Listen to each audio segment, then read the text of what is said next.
Hello everyone, welcome to my another blog. আজকের ব্লগটা হচ্ছে খুব ইন্টারেস্টিং, কারণ আমি আজকে একটা নতুন খাওয়ার সন্ধান নিয়ে আসলাম। এটা হচ্ছে আলুর পরোটা, এবং এটি অবস্থান হচ্ছে মাহাটুলি মোড়ের রওশন মহলের সামনে খানদানি কাচের নিচে। মীর কাদির ভাই প্রথমে এখানে বাগানি তৈরি করতেন। তিনি নতুন করে আমাদেরকে নতুন স্বাদ দেওয়ার জন্য আলুর পরোটা বিক্রি করা শুরু করলেন।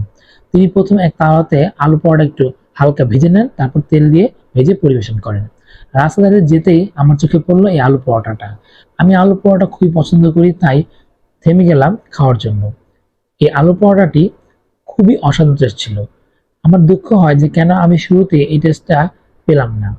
শীতের দিনে এই ঝাল ঝাল বোম্বাই মরিচওয়ালা ফ্লেভারের অনেক ধনিয়া পাতা দেওয়ালা এই আলু ভর্তাটা খেতে সত্যি অসাধারণ ছিল, এবং তারা যে টকটা সার্ভ করে এটা খুবই অসাধারণ। আপনাদের সবাইকে আমি হাইলি রিকমেন্ড করব আপনারা গিয়ে টেস্ট করে দেখুন, এবং অবশ্যই আপনারা গেলে আমার কথা বলবেন যে আমার ভিডিও দেখে এসেছেন। সো আমি এনজয় করি, আপনারাও দেখুন, খাওয়াটা এনজয় করতে পারেন, খুবই ভালো লাগবে। এবং নতুন নতুন এরকম খাওয়ার ভিডিও দেখতে হলে লাইক, কমেন্ট এবং সাবস্ক্রাইব করে পাশে থাকুন। ধন্যবাদ সবাইকে।